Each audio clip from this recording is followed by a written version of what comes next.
16 دسمبر 2014 ایک اور جی حوالے سے بھی بلیک.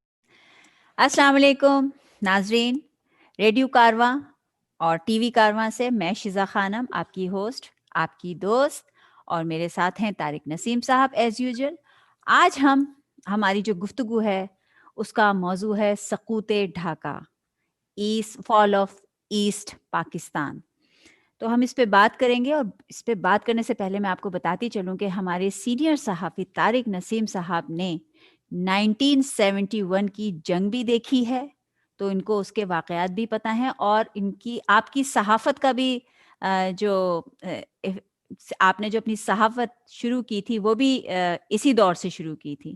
جی اور ایک اور بات بہت ہی اہم بتاؤں آپ کو کہ جنرل نیازی صاحب کے ساتھ طارق نسیم صاحب ہمارے سینئر صحافی کی بہت ملاقاتیں بھی رہی ہیں اس دور میں، کیونکہ ان کی صحافت کا دور تھا وہ. اور اس کے ساتھ ساتھ ان کا آخری انٹرویو جنرل نیازی صاحب کا جو ٹورنٹو میں کارواں ریڈیو سے ہی نشر کیا گیا تھا، وہ بھی طارق نسیم صاحب ہی نے کیا تھا. تو طارق صاحب، آپ سے پہلا سوال کہ اتنی اکثریتی آبادی کے باوجود ہم نے کیسے ڈھاکہ کو لوز کر دیا؟ شیوا جی، وہ ہماری اپنی نالائکیوں کا ثمر تھا. ایکچولی اگر آپ یہ دیکھیں کہ مشرقی پاکستان کی علیحدگی میں ہمارے ہمسایہ ملک بھارت کا کیا کردار رہا، وہاں پر جو مشرقی پاکستان میں ایک بھارتی سفیر تھے شنکا ایس بینرجی، انہوں نے ایک کتاب لکھی جس میں انہوں نے یہ بتایا کہ 25 دسمبر 1962 کو مجیب الرحمان نے، یعنی 1962 کے 25 دسمبر کو مجیب الرحمان نے ایک پیغام بھیجا ان سفیر صاحب کو، اور انہیں بتایا کہ وہ بنگلہ دیش بنانا چاہتے ہیں، ایک آزاد مملکت بنانا چاہتے ہیں پاکستان سے الگ کر کے. تو یہ میسج آپ انڈین پرائم منسٹر کو کنوے کر دیں. تو انہوں نے انہیں یہ جواب دیا کہ پہلے آپ اپنی پارٹی کو، عوامی لیگ کو مضبوط بنائیں، اور ایک کیمپین چلائیے کہ بنگالی لوگوں کے دل میں پاکستان کے خلاف، یعنی ویسٹ پاکستان کے خلاف نفرت کو ابھاریں. اس کے بعد وقت آئے گا کہ ہم آپ کی مدد کرنے کے قابل ہوں گے. تو یہ 1962 سے یہ کیمپین چل رہی تھی. اس کے بعد یہ ہوا، میں نے جو اپنی نالائکیوں کا ذکر کیا وہ یہ ہوا کہ پاکستان نے 1971 کے جو الیکشن ہوئے تھے اس میں بھٹو صاحب نے ادھر تم ادھر ہم کا نعرہ لگا دیا، کیونکہ اکثریتی پارٹی جو پارٹی نے زیادہ نشستیں جیتی تھی وہ مجیب الرحمان کی عوامی لیگ تھی. وہ پہلے ہی 6 نکات کے اوپر اڑے ہوئے تھے. اگر کسی طرح سے یہ ڈھیلا ڈھالا جو ہے وہ سلسلہ چل جاتا کہ آپ ایک کنفیڈریشن تو قائم رہتی، بالکل کٹ کر ایک علیحدہ ملک تو نہ ہو جاتا. لیکن انہوں نے کیا کہ وہ جو 1962 سے چل رہا تھا، اس کے بعد انہوں نے نہ صرف بھٹو صاحب نے یہ کیا کہ لوگوں کو یہ کہا کہ جو انہوں نے کہا کہ قومی اسمبلی کا اجلاس اب ڈھاکہ میں بلایا جائے گا. بھٹو صاحب نے کہا کہ میری پارٹی کے جو لوگ وہاں پر قومی اسمبلی کے اجلاس میں جائیں گے ان کی ٹانگیں توڑ دی جائیں گی. یعنی یہ اتنے اگریسو ہوئے تھے، یہ پاور ہنگری تھے. ان کا یہ خیال تھا کہ ادھر تم ادھر ہم، اگر وہ جاتا ہے تو جائے، اگر وہ وہاں پر حکومت بنانا چاہتے ہیں تو بنا لیں، ہم اپنی حکومت جہاں پر بنا لیں گے. اس کے بعد پھر آپ کو یاد ہوگا کہ جب جنگ شروع ہوئی ہے تو پولینڈ نے سلامتی کونسل میں ایک قرارداد پیش کی، جس کے اوپر بھٹو صاحب نے بڑی جذباتی تقریر کی کہ یہ ہو جائے گا، وہ ہو جائے گا، ہم نہیں مانتے. اور اس قرارداد کو یہ پھاڑ کر وہاں سے واک آؤٹ کر گئے. اب بعض لوگ یہ جو ان کی حمایت میں کھڑے ہیں وہ یہ کہتے ہیں کہ جی وہ تو انہوں نے اپنے نوٹس پھاڑے تھے. بھائی آپ پاکستان کے وزیر خارجہ تھے اس وقت، آپ کو یہ چاہیے تھا کہ جنگ بندی کے لیے اس وقت جو قرارداد پیش ہوئی تھی اس کو تسلیم کروا لیتے، بات ختم ہو جاتی، جنگ بندی ہو جاتی اور انڈین فوج جو ہے وہ وہاں سے واپس چلی جاتی. لیکن یہ سلسلہ جو ہے کہ ایک ہماری فوج کے خلاف ایک تو نفرت ابھاری گئی، اس کے لیے بڑے دستاویزی ثبوت موجود ہیں. وہ یہ نہیں کہ پاکستانیوں کے لکھے ہوئے ہیں، وہ انڈینز اور بنگالی صحافیوں کے لکھے ہوئے جو آپ فرمودات دیکھیں کہ انہوں نے کس طرح سے جو ہے وہ بتایا کہ انڈین آرمی اور انڈین گورنمنٹ جو ہے وہ مشرقی پاکستان کو علیحدہ کرنے میں کیا کردار ادا کر رہی تھی. بڑا گھناؤنا کردار تھا. اچھا سر، 90,000 کی فوج ہتھیار ڈالنے کے بجائے جنگ جاری نہیں رکھ سکتی تھی کیا؟ شیلا جی ہماری فوج وہاں 90,000 نہیں تھی، صرف 25,000 تھی. باقی اچھا 65,000 کے قریب جو ہے وہ ہمارے سویلین تھے، جن میں بچے بھی تھے. اور ہوں یہ وہ سویلین تھے کہ جو وہاں پر تعلیم دینے اور بینکاری کے شعبے ہوں سے تعلق رکھتے تھے، صنعتوں میں کام کر رہے تھے. یہ وہ لوگ تھے اور ان کی فیملیز تھے. یہ سارے ملا کر 65,000 تھے جو ہوں مغربی پاکستان سے وہاں گئے ہوئے تھے. باقی فوج تو ہماری صرف 25,000 تھی جو right. سارے ایسٹ پاکستان میں بکھری ہوئی تھی. اچھا، فوج پر یہ الزام بھی ہے کہ انہوں نے بنگالیوں کی قتل گیری کی اور عورتوں کی جو ان کی خواتین تھیں ان کی آبرو ریزی کی. اس میں کتنا سچ ہے کتنا جھوٹ ہے؟ جو وہاں پر کمانڈر ان چیف تھے اس وقت انڈیا کے، ان کا نام تھا فیلڈ مارشل ہوں مانک شاہ. ہوں مانک شاہ بھارتی آرمی چیف بھی تھے. ہوں انہوں نے اپنی ایک کتاب میں لکھا کہ 1971 میں ہم نے پروپیگنڈا کا بھرپور استعمال کیا. ہوں پاکستانی فوجیوں کے بنگالیوں پر مظالم کے افسانوں کو مفتی جی بانی میڈیا اور پاکستان میں موجود ہمارے ہمدردوں، یعنی اس وقت پاکستان میں تب بھی ان کے ایجنٹ بیٹھے ہوئے تھے، ہوں خوب پھیلایا. اور یہ حقیقت ہے کہ لاکھوں بنگالیوں کا قتل عام مفتی بانی نے کیا اور بڑی خوبصورتی سے اس کا الزام پاکستانی فوج پر لگا دیا. اس کے علاوہ را کے سابق آفیسر ہیں بی رامن، ہوں انہوں نے اپنی ایک کتاب لکھی تھی را کے بارے میں، را کی ایکٹیویٹیز کے بارے میں. اور انہوں نے یہ بتایا کہ را نے مفتی بانی کی تربیت کی اور انہیں اسلحہ فراہم کیا. اس کے علاوہ پاکستانی حکومت کے خلاف نفسیاتی پروپیگنڈا مہم چلائی اور پاکستانی فوج کو خاص طور پر نشانہ بنایا. کے جی بی جو کہ رشین یوں سمجھیے کہ وہاں کی خفیہ ایجنسی ہے، ہوں اس کے ایک ایجنٹ نے یہ کتاب لکھی کہ مجیب الرحمان سمیت تمام بنگالی رہنماؤں کی انقلابی تربیت ہم نے روس اور بھارت میں کی، یعنی رشیا نے. یہ رشیا اس وقت بھارت کے ساتھ اسی طرح سے کوپریٹ کرتا تھا کہ جس طرح سے اب یہ الزام دیتے ہیں کہ چائنا پاکستان کا دوست ہے. ہوں اور بنگلہ دیش بننے کے بعد انقلابی ساتھیوں کے ساتھ انہیں مجیب الرحمان سمیت ان کے جو انقلابی ساتھی تھے ان سب کو قتل کروا دیا گیا کیونکہ وہ بہت سے رازوں سے واقف تھے. تو یہ اندرونی کہانی ہے. اور 30 لاکھ بنگالیوں کا قتل عام یہ بھی افسانہ ہے.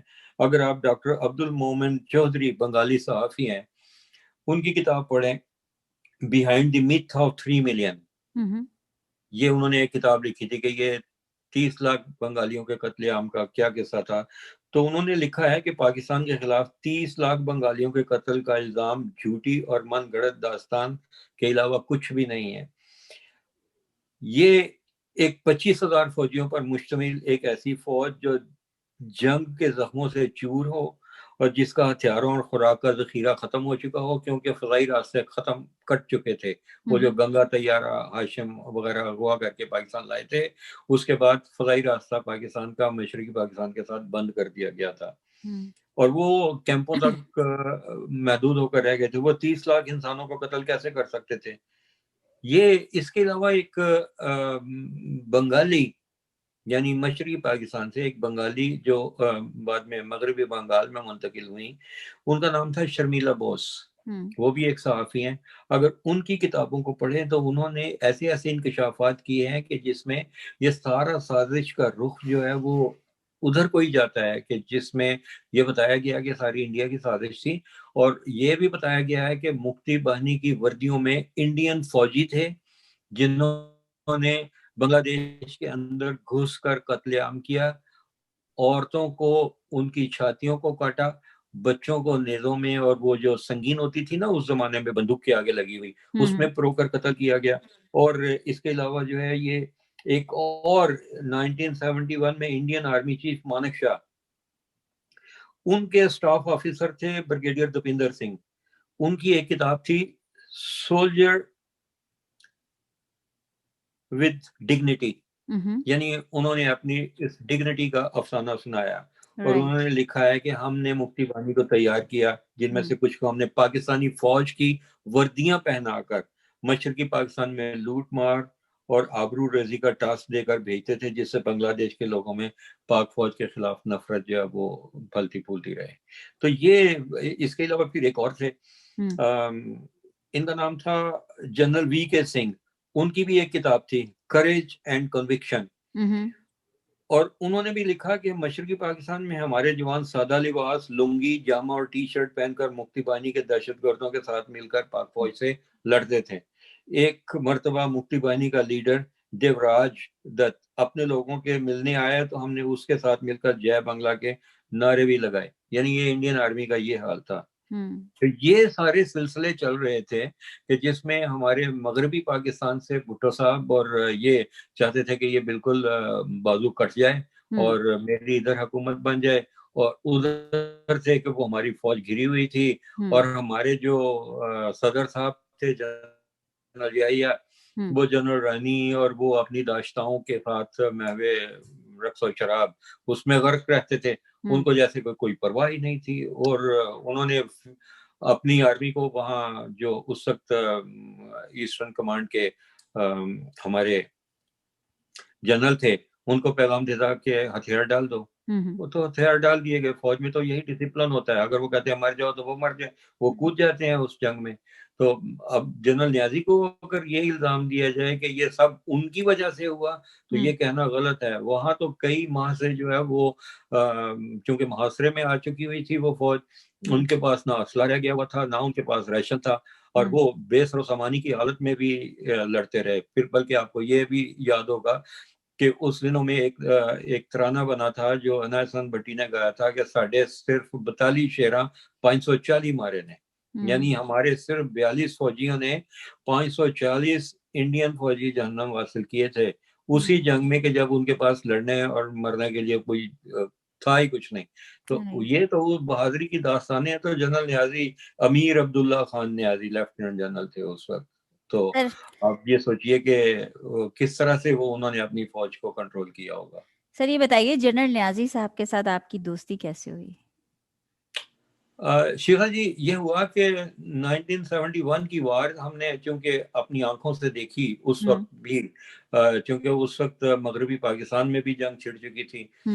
اس وقت میں کالج میں تھا اور یونیورسٹی جانے کے لیے جو ہے وہ پر تول رہے تھے ہم لوگ. تو اس وقت میں نے سول ڈیفنس کو جوائن کر لیا, ٹریننگ لی, پولیس قومی رضاکار کی ٹریننگ لی, بندوق چلانے کی ٹریننگ لی. سول ڈیفنس میں جب شامل ہوئے تو ہم نے راتوں کو جاگ جاگ کر جو ہے وہ ڈیوٹیاں دی. یعنی ایک طرح سے جذبہ تھا ہمارے اندر, ایک آگ بھڑک رہی تھی. لیکن جس وقت ہم نے دیکھا کہ وہ ٹوٹ گیا تو مجھے یاد ہے کہ اس رات کو ہم لوگ ایک چوک میں کھڑے ہوئے ڈیوٹی دے رہے تھے کہ ایئر فورس کا جو سائرن ہو تو ہم لوگوں کو خندقوں میں جانے کے لیے کہیں یا ان کو کہیں کہ شیلٹر میں چلے جاؤ. یہ وہ وقت تھا کہ جس وقت یہ اچانک یہ اعلان ہوا کہ مشرقی پاکستان علیحدہ ہو گیا. ہم وہ لوگ تھے کہ جو چوک میں بیٹھ کر ہم سر پکڑ کے روئے تھے. ہمیں وہ وقت یاد تھا. اور اس کے بعد پھر یہ ہوا کہ سینے میں ایک آگ بھڑک رہی تھی کہ اب یہ جو کچھ ہے ہم نے ایک فوج کھڑی کر دینی ہے. ہم نے بہت زیادہ مارشل آرٹس کی ٹریننگ لی, اور اس کے بعد پھر یہ ہوا کہ یہ ہم 8 گھنٹے روزانہ کی ٹریننگ کرتے تھے. یہ کہنے کی بات ہے, یہ یہاں پر اگر آپ دیکھیں کراٹے کے سکولز میں تو 3 دن 1 گھنٹے کی کلاس ہوتی ہے, اور دیٹس انف. ہم 8 گھنٹے ہر روز ٹریننگ کرتے تھے کراٹے کی, اور مارشل آرٹس کے مختلف انداز ہم نے سیکھے. اور اس کے بعد پھر ہم نے اس کی ٹریننگ دینی شروع کر دی. جس وقت ہماری فوج انڈین قبضے سے آزاد ہو کر مغربی پاکستان پہنچی تو ہمارا ایک کلب ہوا کرتا تھا کراٹے کا, جسے ہمارے پنجاب کے وزیر تعلیم ان دنوں غلام نبی ہوا کرتے تھے.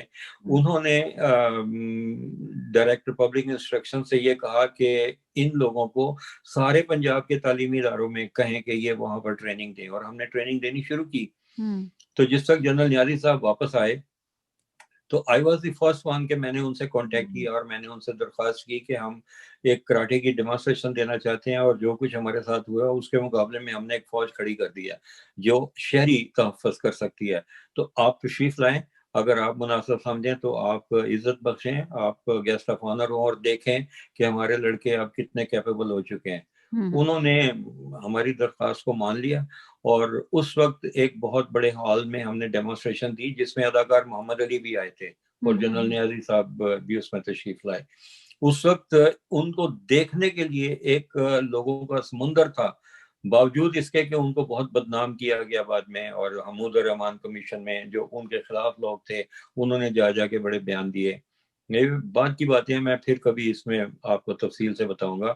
چلیں. لیکن یہ ہے کہ انہوں نے وہ جب دیکھا ہماری ڈیمانسٹریشن تو انہوں نے بہت اپریشیٹ کیا. پھر اس کے بعد انہوں نے کہا کہ آپ کسی وقت میرے گھر آئیں. تو وہ لارنس گارڈن لاہور کے پیچھے شاید ان کی بیٹی کا گھر تھا، وہ ان دنوں میں وہاں مقیم تھے. پھر میرا ہر دوسرے تیسرے روز وہاں جانا ہوا اور پھر ان سے میں بڑے وہ باتیں سنا کرتا تھا. مجھے آج تک ان کی یہ بات یاد ہے کہ جب میں نے ان سے پوچھا کہ آپ ہتھیار ڈالے آپ نے تو آپ کو کیسا فیل ہوا. ہم تو بعد میں سن کر جو ہے وہ ہم اس طرح سے بفر گئے تھے. انہوں نے کہا کہ ہم فوجی ہیں، ایک فوجی کے لیے میدان جنگ میں گولی کھا لینا جو ہے وہ آسان کام ہے، لیکن ذلت آمیز اور رسوائی کا وہ لمحہ کہ جب ہم نے ہتھیار ڈالے تھے وہ زندگی کے آخری سانسوں تک ہمیں کچوکے دیتا رہے گا اور ہم اس سے نہ جئیں گے نہ مریں گے. یعنی یہ ان کے الفاظ تھے. اور یہی باتیں انہوں نے ریڈیو کارواں پر جب وہ ان کی زندگی کا آخری انٹرویو تھا جو ٹورنٹو سے نشر ہوا تھا تب بھی انہوں نے یہی کہا تھا. انہوں نے کہا کہ ہم نے آخری حد تک کوشش کی. یعنی ان کے جو جنرل مٹھا تھے وہ شمالی علاقوں میں تھے، انہوں نے یہ حکم ماننے سے انکار کر دیا. وہ آخر تک لڑتے رہے اور جس کا نتیجہ یہ ہوا کہ ان کا پھر وہ کورٹ مارشل بھی ہوا تھا. تو یہ سلسلہ تھا. جی. تو ناظرین، 16 دسمبر سقوط ڈھاکہ کی کہانی ہم نے طارق نسیم صاحب، ہمارے سینئر صحافی کی زبانی سنی ہے اور ہمیں پتہ چلا ہے کہ دیکھیے دشمن کس طرح سے اپنی چالیں چلتا ہے، کیسے وہ پروپیگنڈا کرتا ہے اور کس کس طرح کے حربے استعمال کر کے وہ آپ کو ہرانے کی یا آپ کے اوپر مسلط ہونے کی کوشش کرتا ہے. تو طارق صاحب، 16 دسمبر کے حوالے سے ہمارا 16 دسمبر سقوط ڈھاکہ کے حوالے سے 16 دسمبر ہمارے لیے ہم